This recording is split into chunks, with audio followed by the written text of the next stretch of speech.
agama dan keyakinan masing-masing. Berdoa dipersilahkan.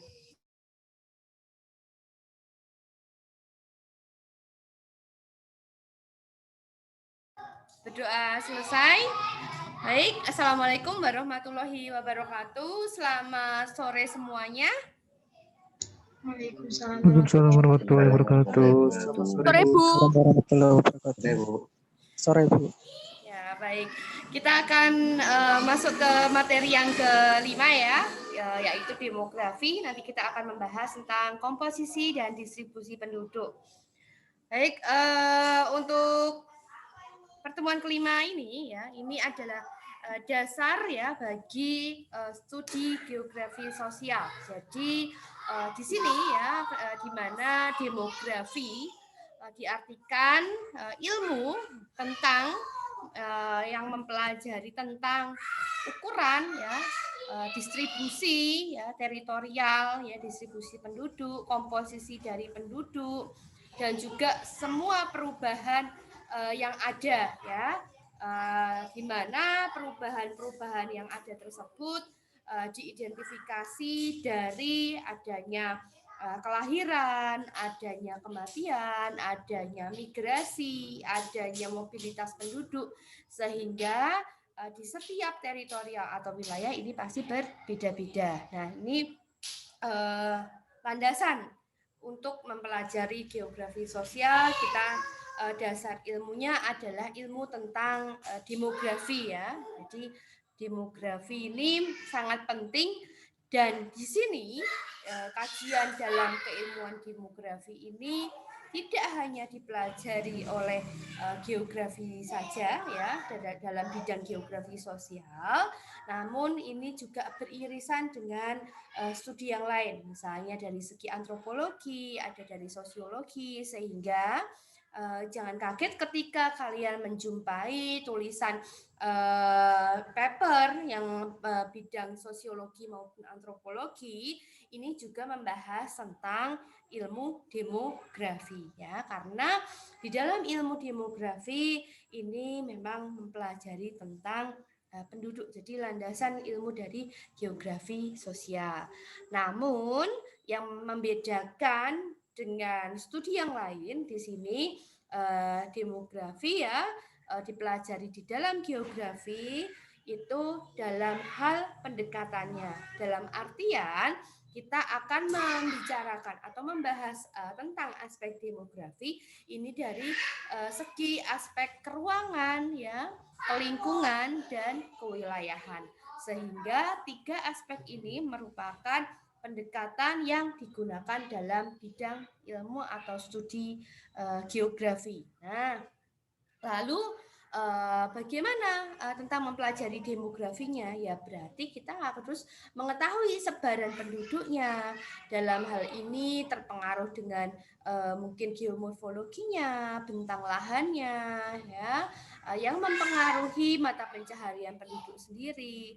Lalu komposisi penduduk, baik itu dari segi umur, jenis kelamin, ya, ataupun dari segi kegiatan ekonomi, sosial, budaya yang ada di situ. Sehingga ini adalah aspek-aspek demografi yang dipelajari di dalam geografi sosial ya. Nah, kita yang akan dibahas ya dalam hubungannya kajian dalam demografi ini tentunya berkaitan dengan komposisi penduduk dan distribusi penduduk. Nah, komposisi penduduk di sini menggambarkan susunan penduduk yang dibuat berdasarkan adanya pengelompokan penduduk menurut kriteria tertentu. Misalnya seperti data yang kalian sudah dapatkan ya sebelumnya yang sudah saya minta, maka itu merupakan komposisi penduduk ya, komposisi penduduk dalam dikelompokkan ya, penduduk berdasarkan umur, berdasarkan jenis kelamin, ada laki-laki, ada perempuan, mungkin ada wilayah, ada pedesaan, perkotaan ya. Lalu ada berdasarkan mata pencaharian, ada berdasarkan kepercayaan atau agama. Nah, ini. Jadi pengelompokan penduduk menurut kriteria tertentu disebut sebagai komposisi penduduk. Nah, Di dalam komposisi penduduk ya ini diklasifikasikan pengelompokan penduduk bisa menurut karakteristik demografinya. Nah, untuk karakteristik demografi ini dikelompokkan menurut umur dan jenis kelamin. Nah, tentunya kalian sudah cek ya datanya. Jumlah penduduk ya di tiap-tiap wilayah itu berdasarkan umur dan jenis kelamin. Tentunya ini ada yang berumur tunggal, ada yang berumur pengelompokan umur 5 tahunan ya. Kalau single egg ya 0, 1, 2, 3 dan seterusnya ya, biasanya sampai 95 plus atau 75 plus ya. Tapi kalau yang berdasarkan pengelompokan umur ya 0 sampai 5 ya, lalu 6 sampai 10 gitu ya. Jadi ini berdasarkan pengelompokan umur 5 tahunan. Lalu yang kedua misalnya menurut karakteristik sosial. Nah ini seperti yang kalian dapatkan kemarin juga berdasarkan status perkawinan, berdasarkan kewarganegaraan, berdasarkan agama, bahasa, suku, ya, adat, istiadat. Nah, lalu ada juga menurut karakteristik ekonominya, yaitu adanya jenis pekerjaan, lalu ada lapangan usaha, status pekerjaan. Nah, lalu menurut karakteristik pendidikan ini berdasarkan tingkat pendidikan ya, dari mulai mungkin tidak mengenyam pendidikan, ada yang tingkat pendidikan SD ya, SMP, SMA ya, atau yang sederajat ya. Nah, ini menurut tingkat pendidikan itu adalah komposisi penduduk.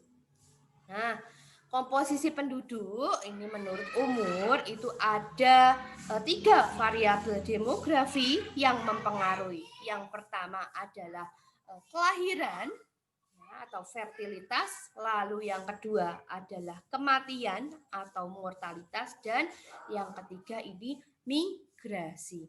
Sehingga komposisi penduduk menurut umur ya, tiap-tiap kelompok umur tersebut untuk perubahannya atau proses perubahan dari komposisi penduduk tersebut dipengaruhi oleh 3 variabel demografi ini. Gitu.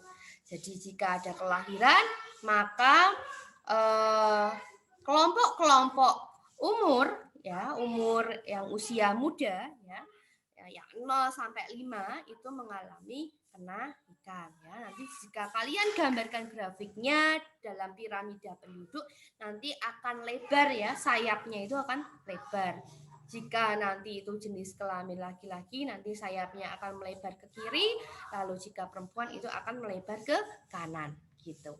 Lalu jika kematian itu biasanya kalau ada usia-usia yang rentan ya, misalnya di usia lansia, ini nanti sayap di piramida penduduknya itu akan cenderung menyempit gitu. Nah, lalu kalau migrasi biasanya di usia-usia produktif ya, di pertengahan, di tengah-tengah piramida penduduk itu sayapnya jika itu migrasi, banyak migrasi yang keluar ya di daerah pedesaan, maka itu sayapnya akan cenderung menyempit. Jika di daerah kota sebaliknya ya, akan ada pertambahan penduduk sehingga ini mengalami pelebaran sayap ya, di tengah-tengah. Nah, itu akan mempengaruhi bentuk dari piramida penduduk itu sendiri ya. Nah, ini adalah perubahan dari komposisi penduduk ya. Nah, lalu komposisi penduduk menurut jenis kelamin itu adalah adanya perbandingan antara jumlah penduduk laki-laki dengan jumlah penduduk perempuan, sehingga ini merupakan komposisi penduduk menurut jenis kelamin. Nggak ada ya tengah-tengah ya, bukan laki-laki bukan perempuan, nggak ada ya. Jadi statusnya jelas ya gitu. Nggak ada yang pertengahan tengah-tengah bukan laki-laki atau bukan perempuan. Nah, ini komposisi penduduk menurut jenis kelamin. Lalu kegunaannya apa untuk komposisi penduduk ini? Di sini ya, yang pertama itu adalah perencanaan bidang pendidikan. Nah, tentunya jika kita gambarkan dalam sebuah grafik, maka kita bisa merencanakan 5 tahun ke depan sayap yang di usia muda ini nanti misalnya 5 tahun atau 10 tahun ke depan akan menduduki sayap yang berada di tengah-tengah piramida. Ya, artinya ada di penduduk usia produktif. Sehingga ini bisa digunakan untuk perencanaan dalam bidang pendidikan gitu ya. Jadi bisa dilihat ya pendidikannya ya, oh ini merencanakan apakah sarana dan prasarana yang ada dalam istilahnya misalnya fasilitas pendidikan yang ada ini sudah tercukupi. Nah, ataukah fasilitas kesehatan ya ini apakah sudah mencukupi dari istilahnya kebutuhan yang ada dari jumlah penduduk yang ada.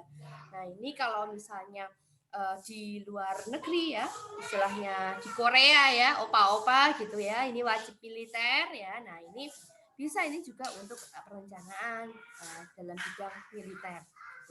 Ini pertahanan dan keamanan. Nah ini bisa digunakan untuk merencanakan ya komposisi penduduk ini jadi penting ya adanya perencanaan. Nah kiranya komposisi penduduk ini bisa digunakan untuk proyeksi atau memperkirakan kebutuhan untuk masa depan. Nah, misalnya tadi ya di bidang pendidikan jumlah sekolah yang dibutuhkan ya.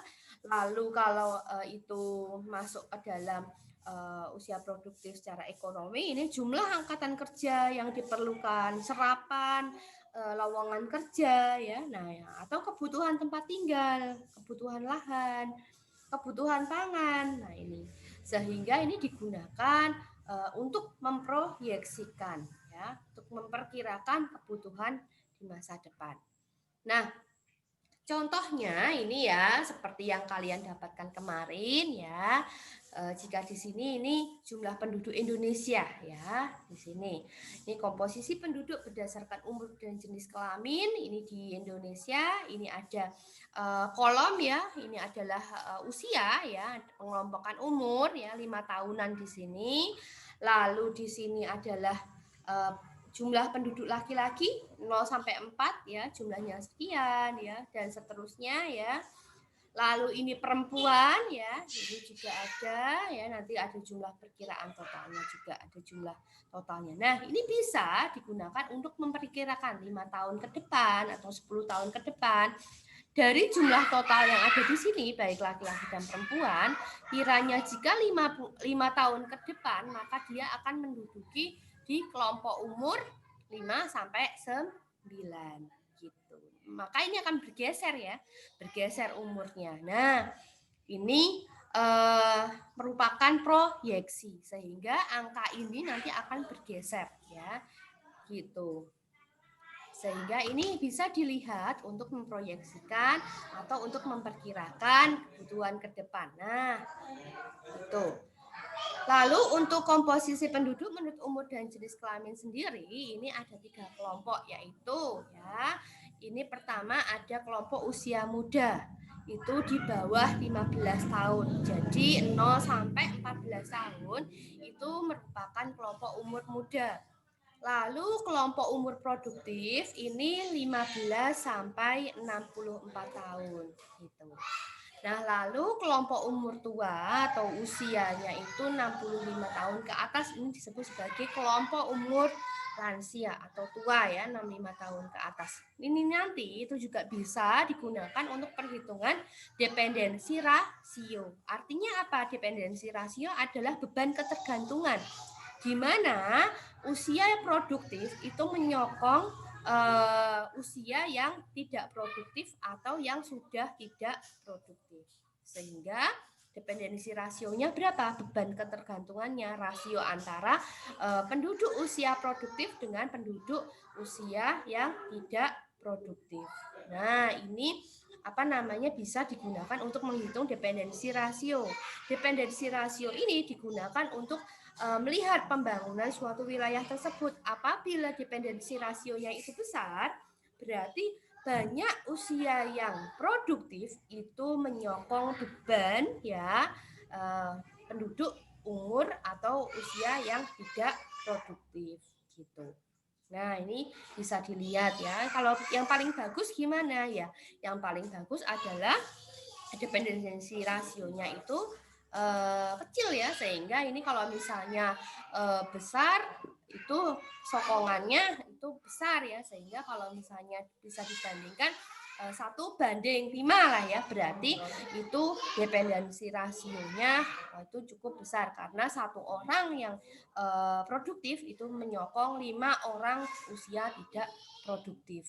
Nah, berbeda ya, misalnya jika 5:2 gitu ya. Nah, itu nanti 5 orang usia produktif menyokong 2 orang yang kelompok usia yang tidak produktif. Nah, itu. Jadi ini bisa menghitung dependensi rasio juga ya. Nah, ini saya contohkan untuk gambar piramida penduduknya ya. Jadi ini ada grafik piramida penduduk, yang di tengah ini adalah menyatakan komposisi penduduk menurut umur ya. Jika single X maka piramidanya akan lebih semut ya, ke atas itu tingginya akan lebih tinggi dari ini ya. Gitu, karena ini single X ya, 0, 1, 2, 3, 4, 5 gitu ya. Kalau single X itu piramida penduduknya akan lebih tinggi gambarnya. Nah, sayap kiri ini menyatakan jumlah penduduk laki-laki dan sayap kanan ini menyatakan jumlah penduduk jenis kelamin perempuan gitu. Nah, kedua sayap ini ya, lebarnya itu menyatakan jumlahnya ya. Jika semakin lebar maka menggambarkan jumlah penduduk di kelompok umur tersebut itu besar ya. Gitu. Maka semakin kecil sayapnya semakin sempit, berarti ini menggambarkan jumlah penduduk di kelompok umur tersebut kecil sedikit. Nah, jika menggambarkan sayap yang lebar ini ya di bawah dan juga sayap yang kecil di atas, berarti ini fertilitas dan mortalitas itu sama-sama tinggi. Tingkat fertilitas tinggi artinya banyak kelahiran, dan tingkat mortalitas itu tinggi artinya banyak kematian. Gitu. Oke ya, jadi ini sama-sama tinggi fertilitas dan mortalitasnya. Gitu. Lalu migrasinya bagaimana? Nah, ini migrasinya ini kecil ya, karena apa?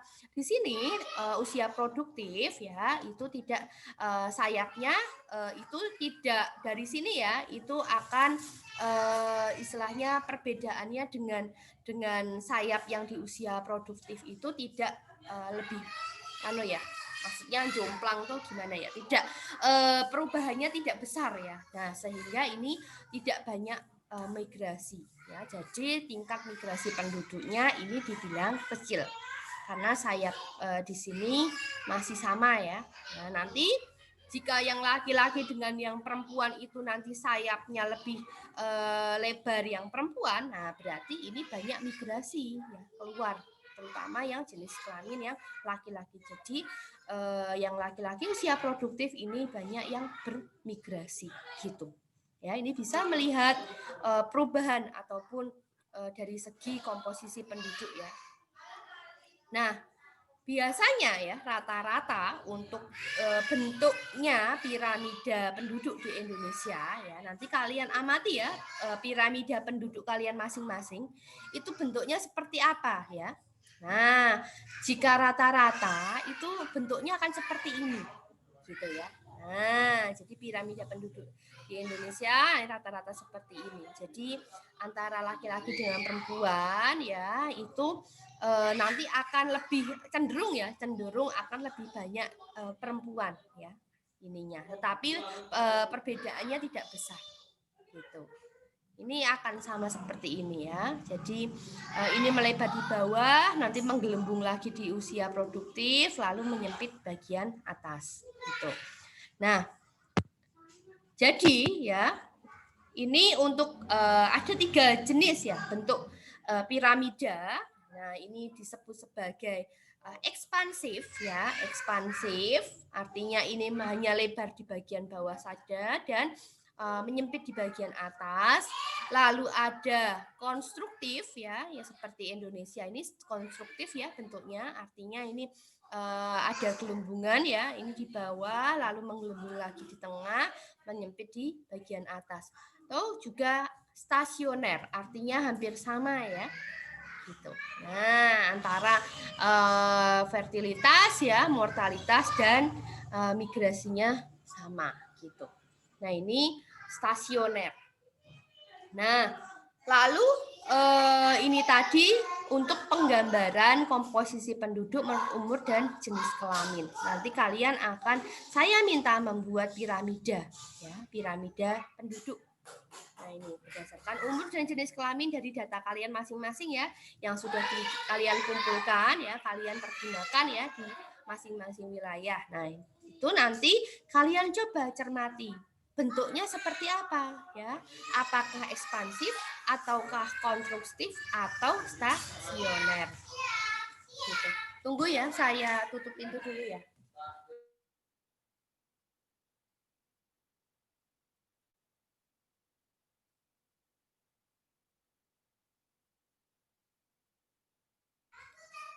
Baik, saya lanjutkan kembali untuk komposisi penduduk menurut status kelamin ya. Ini berbeda lagi dengan yang tadi. Kalau tadi saya minta gambarkan dengan piramida penduduk, jika ini nanti kalian gambarkan dengan grafik ya, baik itu diagram batang maupun diagram lingkaran boleh, atau mau grafik yang lain ya, atau yang garis, silahkan. Misalnya ini saya contohkan ya, di sini ada status perkawinan, di situ data kalian masing-masing dicermati ya, coba ya sekarang masing-masing dicermati, dilihat ya, kalau untuk status perkawinan itu pasti ada pengelompokan, belum kawin ya, kawin, cerai, hidup, cerai, mati. Nah, belum kawin ya, nah ini kalau istilahnya dari data ya, kok nggak pakai belum nikah ya, nikah sama enggak ya. Kita nggak berbicara legalitas ya, sudah nikah atau belum ya. Nah, ini kalau misalnya di sini ya, kita berbicaranya adalah kawin dan belum kawin. Nah, di sini yang belum kawin itu jumlahnya per orang ya, bukan per pasangan ya. Kalau nanti kita akan berbicara pasangan usia subur, itu artinya si laki-laki dan perempuan, namanya pus ya. Itu jika sepasang itu namanya satu pus, 2 pus, 3 pus ya. 1 pasangan usia subur, 2 pasangan usia subur. Kalau ini belum kawin dan kawin itu adalah per kepala, per orangnya. Misalnya di desa A itu yang belum kawin adalah 10 orang, yang sudah kawin itu ada 15 orang. Nah, itu. Jadi per person, per kepala. Nah, cerai hidup, cerai mati itu juga demikian ya. Bedanya apa cerai hidup dan cerai mati ya? Kalau untuk biasanya untuk tabel ya, kalau misalnya cerai hidup, istilahnya ini pasangan usia subur tadi ya, pus tadi ya, itu berpisah tapi sama-sama hidup ya, artinya si laki-laki hidup ataupun sebaliknya ya. Jadi ini berpisah dari karena adanya sebuah perkawinan ya, jadi ada cerai hidup ya. Kalau cerai mati berarti salah satu pasangan itu ada yang meninggal ya, artinya di sini ada mortalitas di sini ya. Nah, itu cerai mati gitu. Jadi itu bedanya cerai hidup dan cerai mati. Nah, ini bisa kita lihat ya untuk grafiknya. Saya contohkan ini grafik komposisi penduduk ya menurut status perkawinan ya di 2013 ini di Kota Surakarta ya. Ini kalian bisa buat seperti ini ya. Ini per ini kayak di bawahnya administrasi dari Kota Surakarta ya ini ya. Ini kecamatannya ya. Nah, ini ada Laweyan, ada Serengan, ada Pasar Kliwon, Jebres, sama Banjarsari. Nah, ini bisa dilihat ya untuk per wilayah tadi ya, yang belum kawin dan juga yang kawin ya, ataukah ada yang cerai hidup, ada yang cerai mati.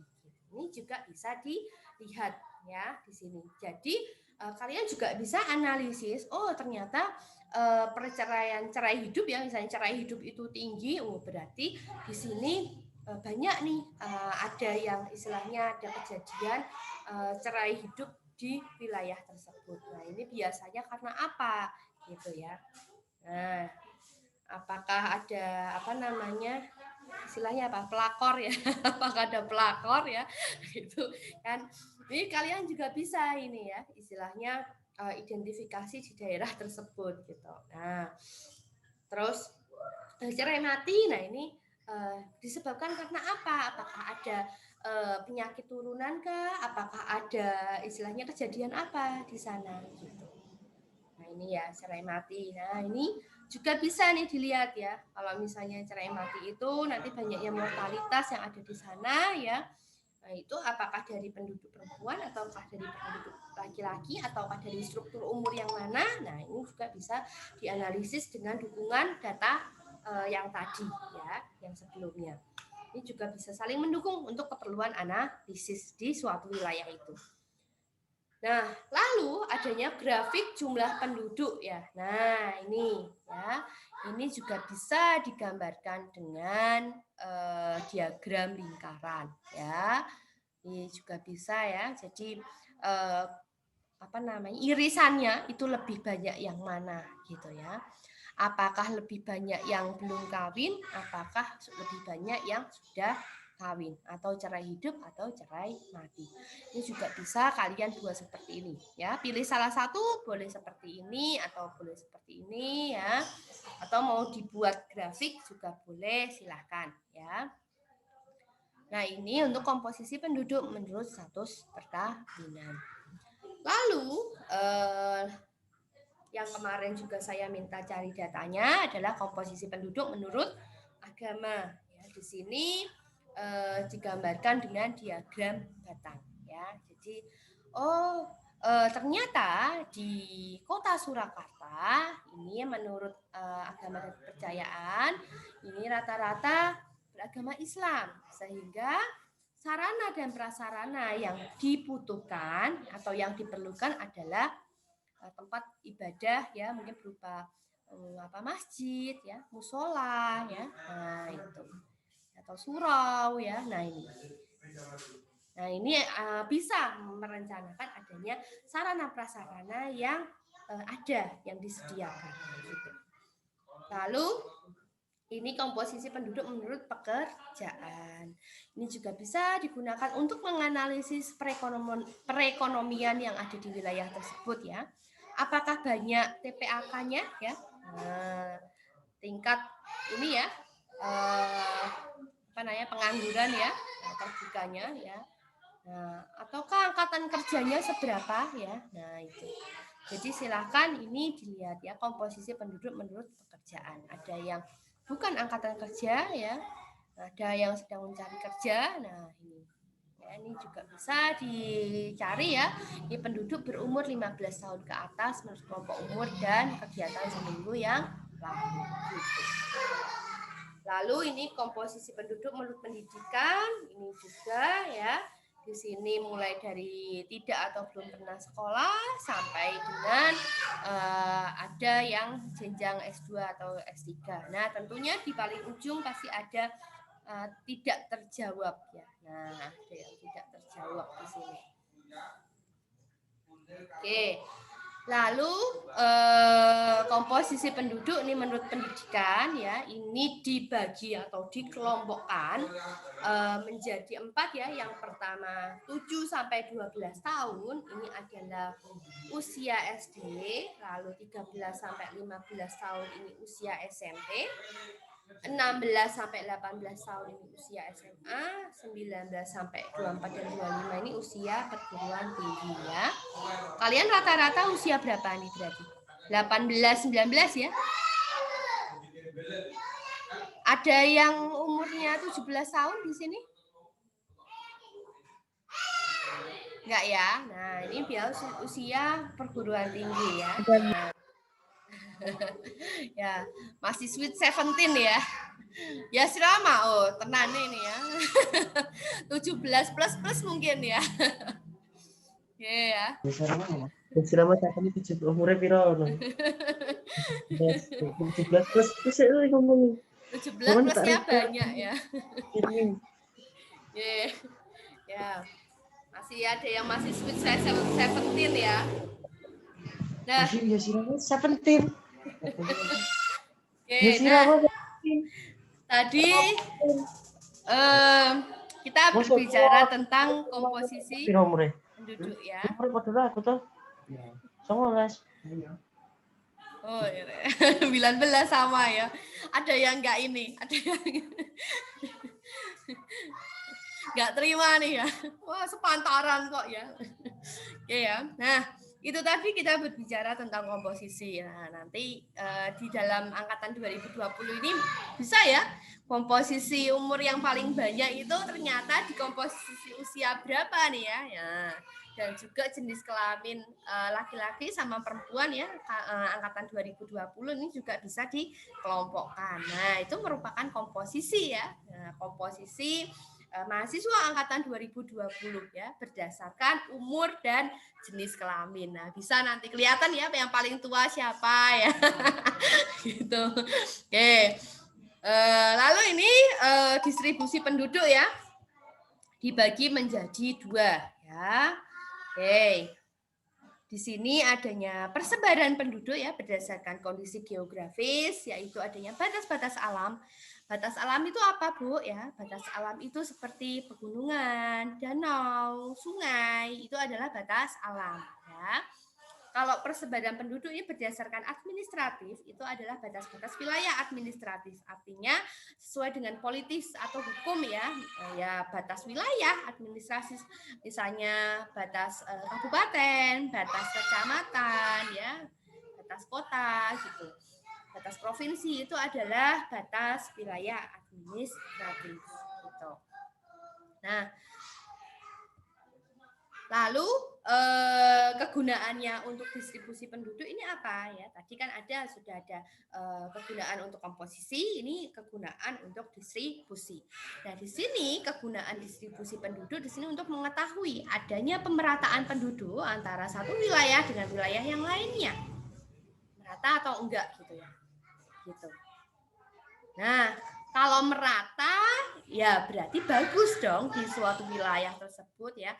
Tidak ada di mana itu paling besar atau paling kecil ya untuk penduduknya gitu. Tunggu ya, bentar.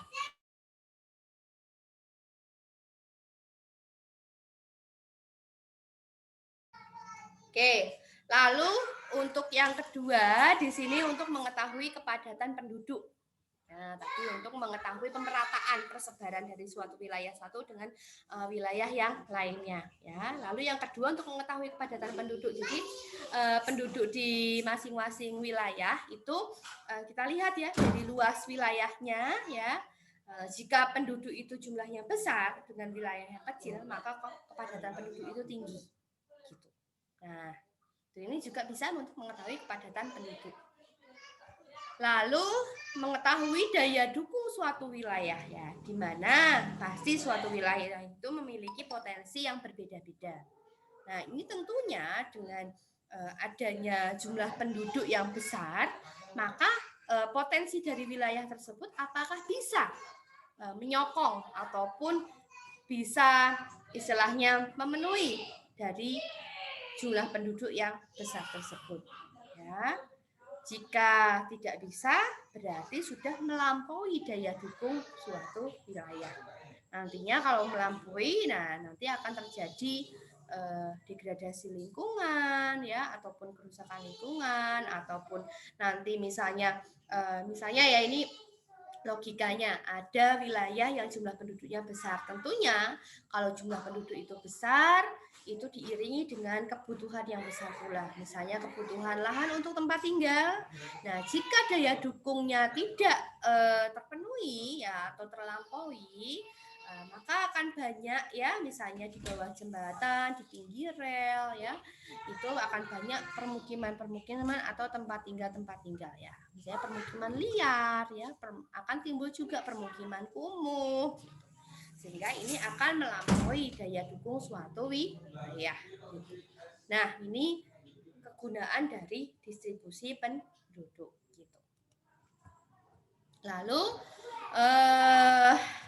selanjutnya ya, ini ada tugas ya untuk kalian yang bisa dikerjakan dari data yang sudah dikumpulkan kemarin. Nah, jadi tugasnya ini adalah yang pertama, buatlah piramida penduduk menurut umur dan jenis kelamin. Ya, setelah dibuat ya grafik piramida penduduknya, lalu di bawah dari gambar piramida tersebut kalian analisis. Buatnya pakai apa, Bu? Gampang, pakai Excel ya. Gitu ya. Jadi silahkan menggunakan Excel untuk membuat grafik piramida penduduknya gitu. Untuk warna laki-laki dengan perempuan, apakah ada ininya patokannya? Laki-laki harus biru, terus perempuan harus pink gitu? Oh enggak, terserah suka-suka kalian untuk warna ya. Terserah mau laki-laki hijau ya boleh ya gitu. Nah itu silakan ya. Untuk warna saya nggak membatasi. Silakan ya. Nanti bawahnya adalah analisis ya. Analisis kalian. Analisis itu bukan membaca grafik. Artinya membaca, umur sekian sampai sekian berjumlah sekian ya. Bukan itu yang saya mau. Analisisnya adalah lebih ini lagi ya, lebih dalam lagi. Artinya apa? Nanti untuk piramida ini bentuknya seperti ini, untuk lebar sayapnya ini prediksi dari fertilitas itu misalnya tinggi, jika tinggi ini bisa diprediksi adalah dari segi kesehatannya, atau dari program KB yang dilaksanakan, nah itu. Jadi analisisnya ke arah itu. Dan juga nanti untuk perencanaan ke depan itu bagaimana, membutuhkan sarana pendidikan berapa, sarana kesehatan berapa, gitu ya.